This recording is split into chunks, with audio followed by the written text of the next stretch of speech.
Good morning, everyone. Welcome to the regularly scheduled meeting of the Board of Public Works for today, Monday, May 8th, 2017. Commissioner Rivas, Repenning, James, and Jacinto are present. President James, we have a quorum. May we start with Bureau introductions, please, starting with Bureau of Street Services. Good morning, Commissioners and Department Representatives. Robert Gutierrez with the Bureau of Street Services. Good morning, Asad Al-Najjar, Bureau of Street Lighting. Good morning, Frank Rinaldo with the Bureau of Contract Administration. Good morning, Mike Mullen, Bureau of Sanitation. Good morning, Matty Lawn, Bureau of Engineering. Good morning, Ted Jordan, Public Works General Counsel. Fernando Campos, Executive Officer. President James, we have no speaker cards under general public comment, no commentary under the Neighborhood Council commentary section, and no speaker cards for today's agenda. Okay, thank you. I'll close general public comment as well as the Neighborhood Council category of commentary. Agenda item number 3, an administrative item. The Mayor and City Council approved and authorized myself or 2 members of the board to execute amendment number 2 to contract number C-104390 between the city and Turner Jenkins Martinez Gale, a joint venture, to extend the contract term for 3 years through February 18th, 2020, in an amount not to exceed $18 million, subject to the approval of the city attorney. This is just being sent back for signature. Is there a second to my motion that we approve agenda item number 3 forthwith? By Commissioner Jacinto and Commissioner Davis. Any objection? Without objection, we will do so. Agenda item number 1, Council District 8, above ground facility appeal 1601 West 66th Street, recommending that the board deny Tracy Standoak's appeal of the Bureau of Engineering's determination to locate the above ground facility adjacent to 1601 West 66th Street on the Dinker Avenue side of the lot, with the condition that the proposed cabinet be moved 91 feet north of the center line of 66th Street. Mr. Ledoux, on number 1, although the board report indicates that there is a movement away from an area where the objection was that kids were playing in that nearby that area, so you moved it 23 feet north, maybe? Yes. Okay, go ahead. This is Jeff Ledoux. I work with Bureau of Engineering Central District. This is an AT&T cabinet. It is adjacent to 1601 West 66th Street on the Danker Avenue side of the lot. It is in Council District 8, which is remaining neutral on this. It is a residential zone. The appellant is the property owner, Stacy Standoaks. She's appealed it because she said the cabinet's an eyesore and it would interfere with her children playing in that area. We did have an appeal hearing with Commissioner Jacinto on March 17th, and we had been out there to look at the various lots. There are 4 lots on this block, and also the 2 lots directly across the street from the house that it's adjacent to. Commissioner Jacinto had us go back out there and look at those lots a second time. So we were out there, I think, 3 different times we did site visits on this, and we looked at 6 different lots.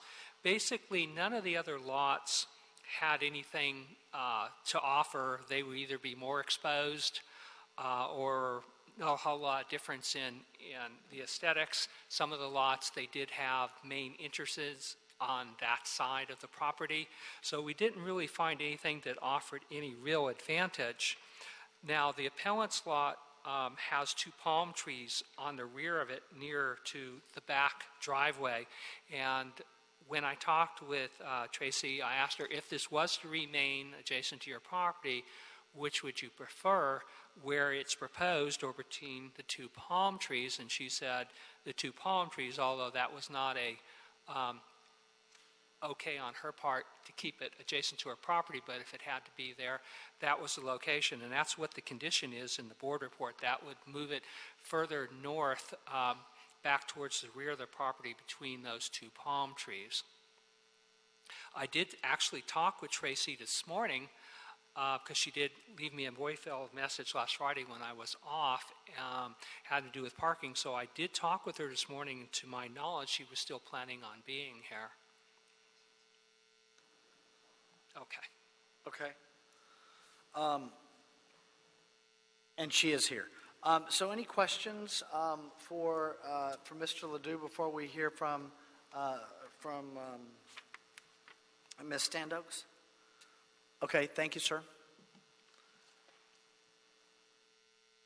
Ms. Standoaks? Good morning. Thank you for having me. I'm Tracy Standoaks. As he stated, I own the property at 1601 West 66th Street. So I noticed AT&T on my property several times prior to me getting a notice that they were trying to put in this box on my property. I submitted pictures to the office, to the bureau, with all the properties. Now, originally, to my understanding, and literally up until today, my understanding was for some reason or another, our square block was the only block being considered. I recently, well, actually this morning, took these pictures that you guys can look at. This is standing on my porch to the house adjacent from me, which at our previous meeting was actually a consideration for this box. AT&T raised a big stink that they did not want to consider that property, but according to Mr. Ledoux, who just spoke, this property was a consideration. Now, when Mr. Ledoux or his team came out and took pictures this second time,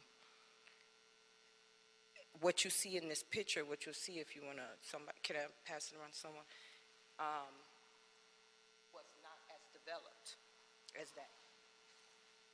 And I was explaining to the commissioner, as well as Mr. Ledoux, that they're currently in development of that property, which, as you can see, they're putting that big wall up right there, which according to their specs is prime area for this box, because there's this big wall gated area that will be right there. So Do you know the address of the property that's in the photograph? I do not. It's directly adjacent to me, right in my front door. So it's across the street from you? The commissioner, those pictures he have, yes, it's adjacent. Those walls, Mr. Jacinto was not there when we met last time. And I did explain that they were building, and That they're building a wall there? they're putting that wall there. Those two white walls that you see, those were not there in those pictures Mr. Jacinto has. So my other concern was that now if you take the full square block, not just my particular corner, 66 and Dinker, if you take the intersection down the way, the one behind us and the one, the full square block, you have homes other than mine that have full gates there. There will be no disruption. Even one home, there's no tenants there.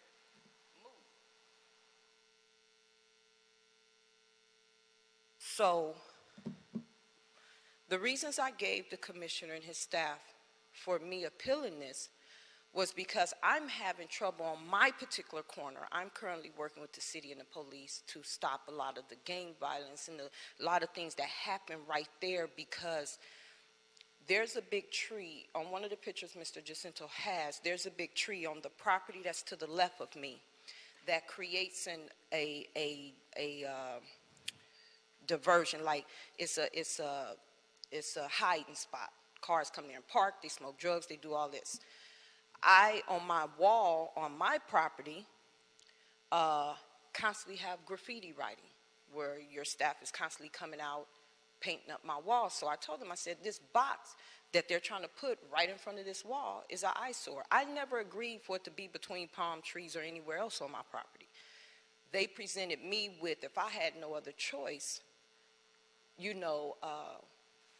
where would I want it? Like I wasn't going to have a choice, like they were just going to say it had to go there. I told them I have small children. I'm fighting for my children's life right now. These Hispanic gangs are there fighting the blacks, and then you got them writing on the walls, tagging their taglines, everybody, and they come cross out on my house, literally on my house wall. And it's annoying, it's frightening, it's frustrating, and I'm tired. And then so the AT&T said in our meeting, they said, oh, well, you don't have to worry because our box has some kind of paint where you take a towel and you wipe it right off. And I said, wait a minute, I'm not taking a towel wiping off anything. It's not my responsibility. But they don't consider these kind of things when they make these decisions. So as we continued our talks further, come to find out that because there's a manhole on my grass, they only considered my property. They never considered any of the other properties within the square block. And he told me sitting right there, because that manhole is right there, they don't want to spend more money running longer lines. I mean, to me, that's offensive as a resident, as a taxpayer, and as somebody who's trying to raise my children civilized. I also brought up the concern about the sprinklers in my yard and my property landscape. I'm new to that home, less than 5 years, and I'm trying to develop my property, and there's no consideration whatsoever to what I have a right to do.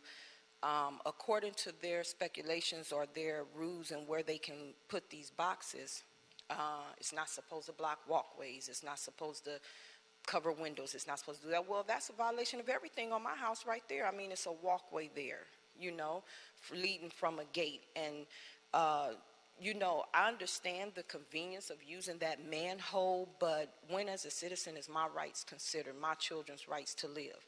And I don't like the fact that they didn't take anything else in consideration. You have a prime house right on 65th Place that's just adjacent blockwise to my home that has a full gated, no doors, no windows, no anything, that box can go on. One of the things I looked up was, why are these things installed? Why are they here? What are the use for them? Well, AT&T never answered that question for me in the meeting, but in some of the research I looked up, the city uses things for utilities. Well, their goal sounds like is internet. Internet is not a utility. It's not required. I mean, it may be becoming mainstream. I don't have internet cable, anything like that in my home, so I know it's not required to live. My home don't need it to operate. My children don't need it unless very minimal for school. But the point to me is it's not a utility, which is what supposedly is listed on the rules I looked up as a utility. Now, utilities can use them for functionality. It's not required. There's a difference to me. And if their goal, as they stated, was to wire up 3,000 homes closer to this box or so forth, any one of those other properties, either on my corner or on that square block, will be sufficient. I do understand there are a couple of homes that will strictly violate that rule, but it's about 100 of us, 100 homes there that can be considered. And I just would really love the city to take in consideration that we have problems in this city that need to be minimized already, and adding to the problem is not the answer. Okay, thank you, ma'am. Commissioner Davis? You're specifically asking for us to consider other potential spots in the neighborhood, correct? Yes, sir. And in particular, to your knowledge, the house, I guess, catty corner across the street that you showed us on your cell phone is one such property that probably could be considered. And then you mentioned a second property. Where is that one located? Well, the first property you mentioned, Mr. Ledoux already said that was an okay property. And then the property I'm talking about now, if they consider other blocks, it is on 65th Place, which, if my house set here, is 65th and is that Harvard, right before Western. It's on my same square block. If this corner is my home, it's this corner right here. Is this the house that you referred to that is empty currently? It is, yeah. All right, thank you. Mm-hmm. Thank you. Any other questions for the appellant? Ms. Okay, thank you, ma'am. Mm-hmm. Mr. Thank Ledoux? you.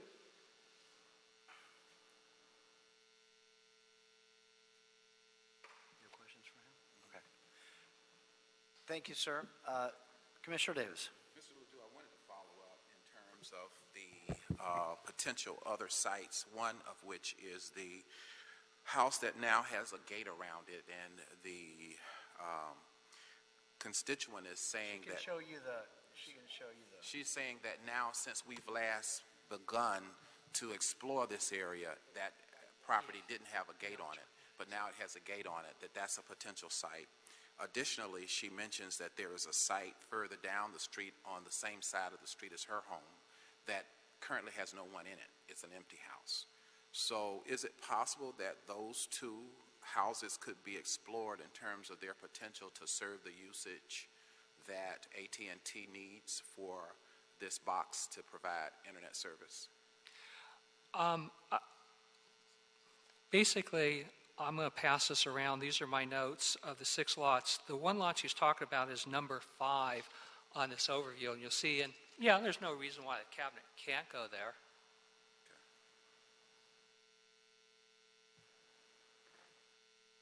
But just so I'm clear, number 5 is the one that now has a wall there? Yes, it now has Okay. a wall. When we were out there, they had built the bottom of the wall and the columns, but the columns had not been filled in with a fence at that point in time. Like I said, you'll see that's picture labeled number 5 in the group. Because I went and looked at 6 lots, including Tracy's, and the one number 5 is kitty corner from it. It's across the street, but on the opposite side. It's a different block. It's a block that's across the drag there. And yes, it could go there. It offers about the same as Tracy's lot. Will we explore that possibility, I guess, with whatever the process is in terms of communication, I guess, with the owner? Is that what occurs? Basically what happens is if the board decides to uphold the appeal and have AT&T place the cabinet someplace else, then AT&T must basically, then it's denied. I cancel this application, and AT&T, if they want to, files a brand new application for a brand new location. It's totally up to them. Could I maybe throw something out there to try and not force that? I may or may not be able to do this, but suppose we leave this application open, but if we were to move the cabinet over to that site, is there any way to do it on the current application? No. Oh, okay. Because one of the keys to the AGF ordinance is notification. Understood. If you change the notification pattern, obviously you're putting it adjacent to a totally different we house. can't change the notification pattern on the existing application? No. Okay. If we moved it between the 2 palm trees, it's still adjacent to the same property and the same side of that property. By moving it to any other property or a different side of this one, then you change the notification pattern, which means it's a brand new application. Okay. Just trying to streamline there. Okay. What kind of was the property that we are considering as an option, let's call it option B for the sake of our discussion this morning.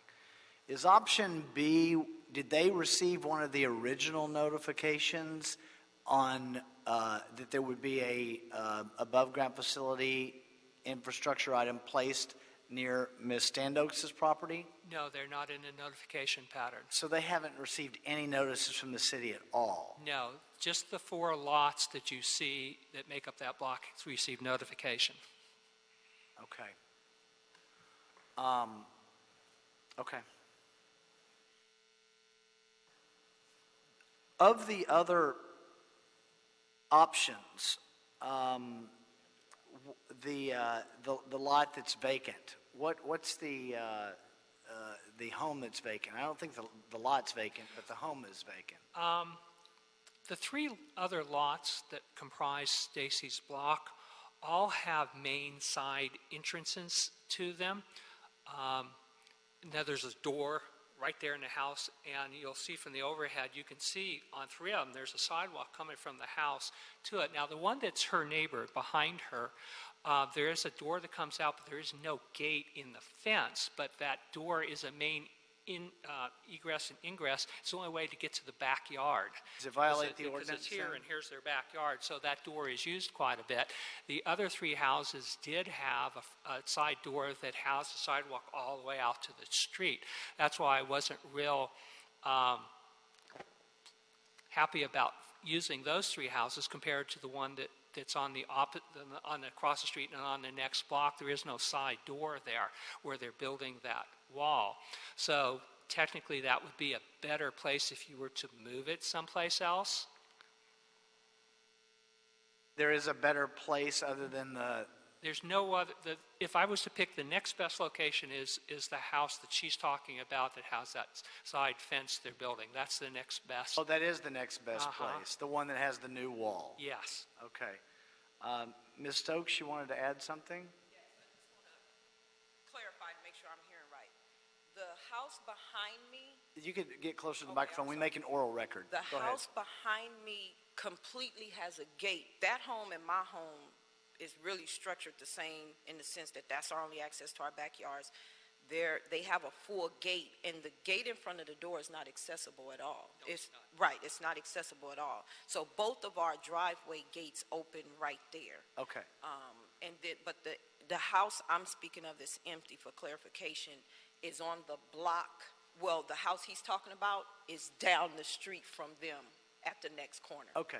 And just so we're clear on the same page, Mr. Ledoux, you think that the next best option that is satisfactory would be adjacent to this new, that's in the parkway, adjacent to the property that has this new wall? That's correct. Okay.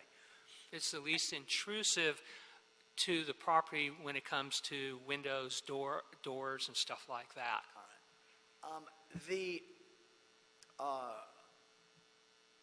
And just so the record is clear, I do think we should point out that our consideration is to put the above-ground facility in the parkway, in the public right-of-way, not on anybody's private property. That's correct. If it's on private property, We have it's to a have an private easement. property agreement, and we have nothing to do with those. Right.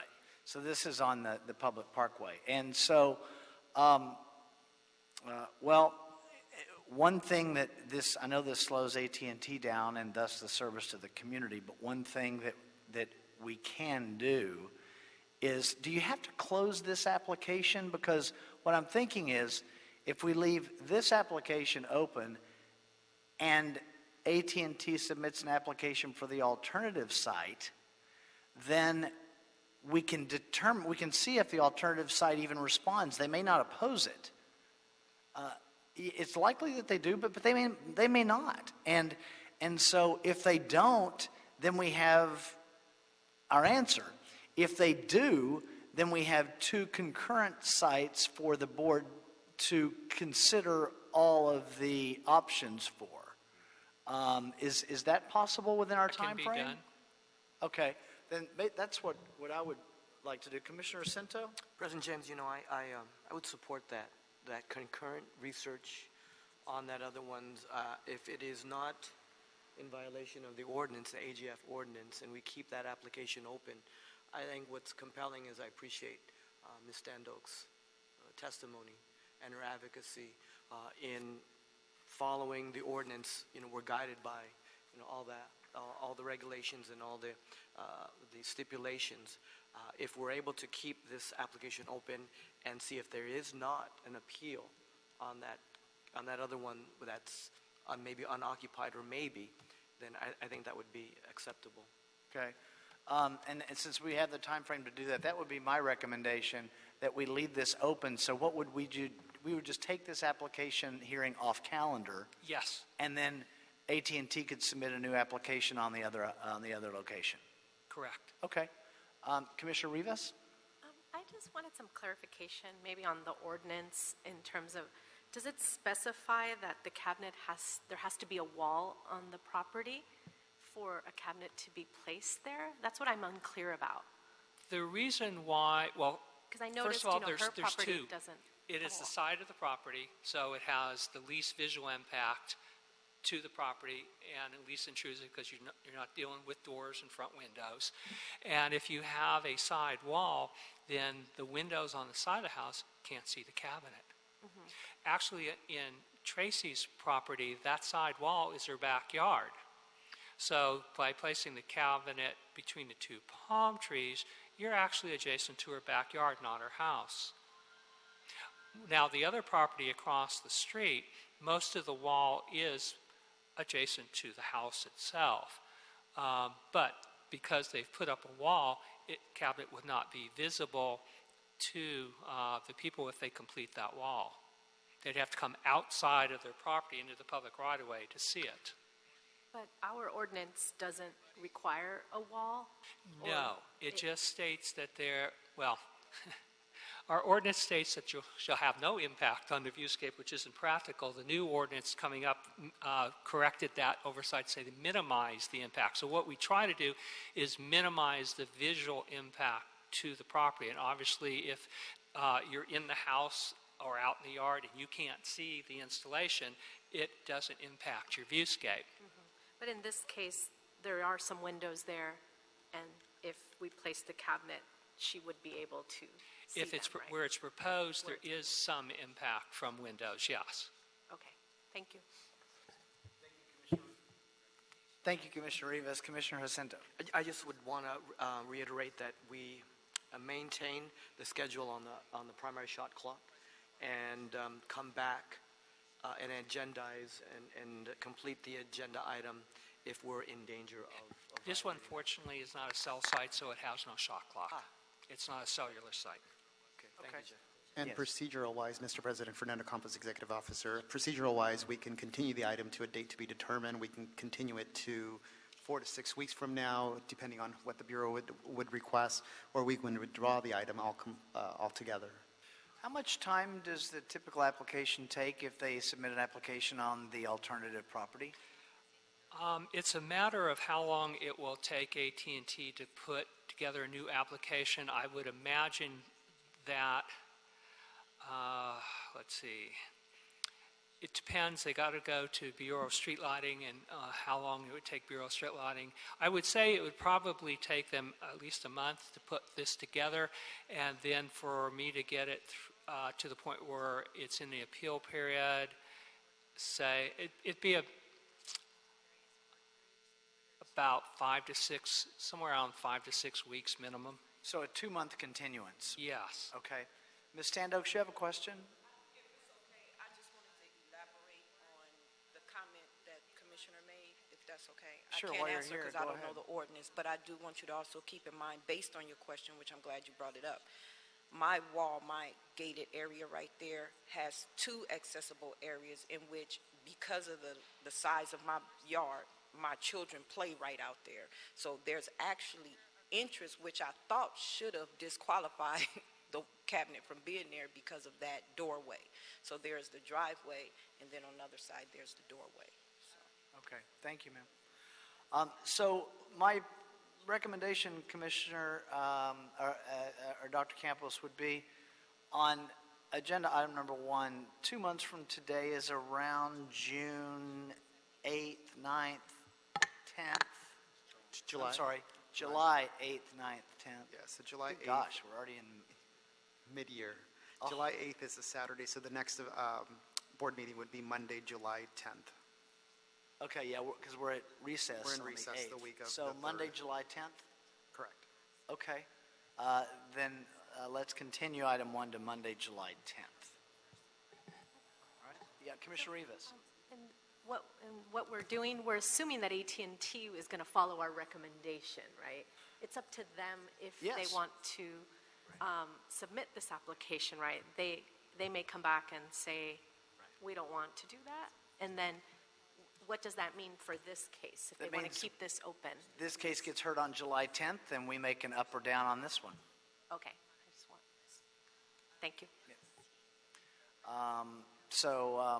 But they certainly have an oral record of our discussion. And they can make that decision on whether or not they want to come in on July 10th. Okay, then that'll be the order. Thank you, Mr. Ledoux. Ms. Standoaks, thank you for coming in this morning. We appreciate your time. Yes, thank you. So agenda item number 2, Council District 14, task order solicitation number 320 to Mia Lehrer and Associates, First and Broadway Civil Center Park. Recommending that the board authorize the city engineer to issue the task to MLA, doing business as MLA Green, contract number C-114379 from the pre-qualified on-call landscape architectural consultants list to provide design services for the project as stated in the task order solicitation number 320 with a budget authority of $2,500,000, which does include contingency. Mr. Sang on number 2. Good morning, Commissioners. Paul Sang, BPW Engineering. I'm here for the request for authority for the task order to Miller Associates in an amount of $2.5 million as the city authority for the First and Broadway Civic Center Park. And this is for providing the full design services, including all of its sub-consultants for the park. And just quickly, a brief history. As you may recall, there was a open design competition that was held for this project. So we issued the invitation to all of our pre-qualified consultants, all 20 on the architectural list, and then all 12 on the landscape architectural list. And we shortlisted them down to 4 finalists to enter the design competition. And eventually, Miller and Associates was declared the winner after the decision made by a 5-member jury panel that made out of staff from Rec and Parks, BOE, and the Culture Affairs.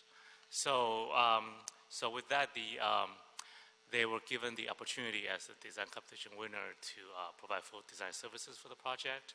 So shortly after the announcement of the winning team, we issue Miller Associates and partial NTP under $100,000 to get them started to continue working with Rec and Parks and with City 14 to further refine their design scheme. So, and also submitted a fee proposal for design services. So after reviewing and negotiating with the consultant, so we come before you asking there'll be an NTP issue for $1,089,900 for the design services, including reimbursable expenses and all the sub-consultant fees. And then with a city authority of $2.5 million, we have a little bit over $600,000 contingency to carry us through the end of the project. And just on a side note, we also have a upcoming community design workshop next Wednesday on the 17th. So everybody will be invited to join us. Any questions? Commissioner Repenning. Just wanted to say that I appreciate the kind of community engagement that's been had around selecting a design, the design competition. I know that, Gary and Deborah are both really committed to finding opportunities to do these design competitions that allow us to get some really good ideas on the table, and also at the same time to have the community and stakeholders involved in choosing what's the best sort of direction for the project. Right. And I also wanted to point out that in terms of the contracting and the levels, that the prime on this one, Mia Lehrer, is actually, I believe, both an MBE and a WBE, correct? That's correct. So yes. it's not As a prime, reflected yeah. in the report, but it's nonetheless important to note. Right, yeah, I guess in the calculation, we don't count the prime consultant for their, maybe we be levels, just their sub-consultants. Great, thank you. But we always like the record to reflect it, even though we don't count it on the numbers. We always like our record to reflect it when the prime fits the categories as well. Yes. Thank you. Commissioner Jacinto. Thank you, President James. Paul, thank you for this report. We're moving forward with this very, very important project, right? Kitty corner to City Hall. Right. As part of the downtown revitalization. So the process was great, as Commissioner Repenning had stated. And just for the record, how has it been, our work with Mia Lair and Associates? How has that process been over the past year, sir? Can you talk a little bit about that?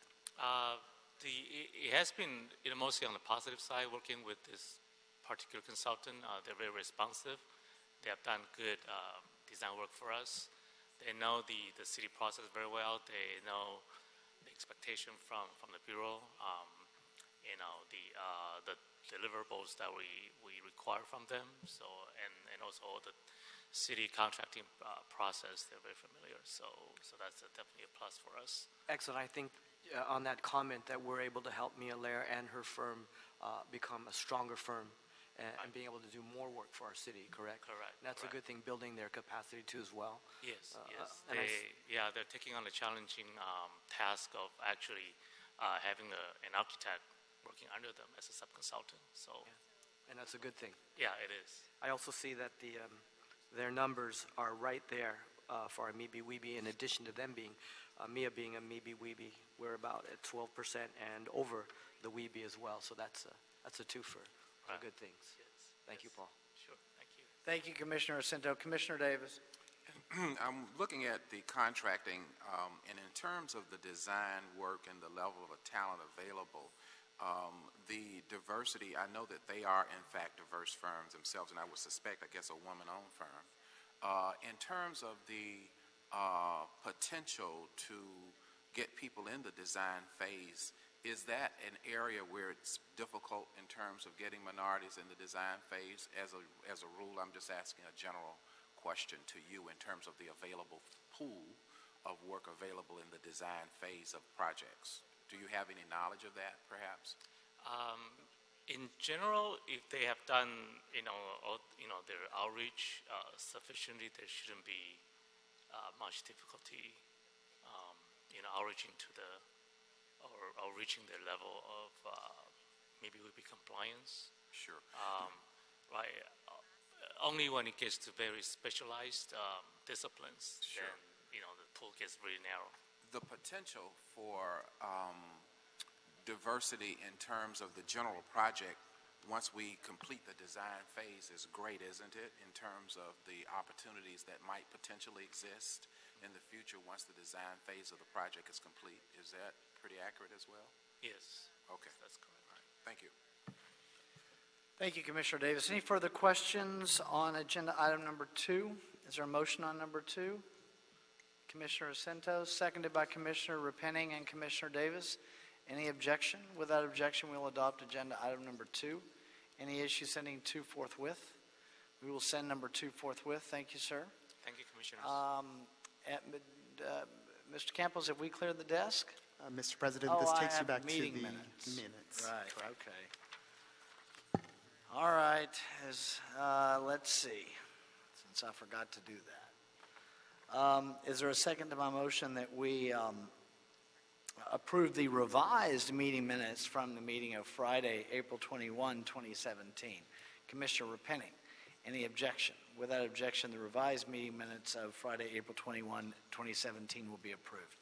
Now I'll ask again, have we cleared the desk now? Yes, you have. Okay, then we are adjourned with the exception of the Bureau Heads meeting, which takes place at 11 o'clock in the conference room. Thank you, everyone. Have a nice Monday.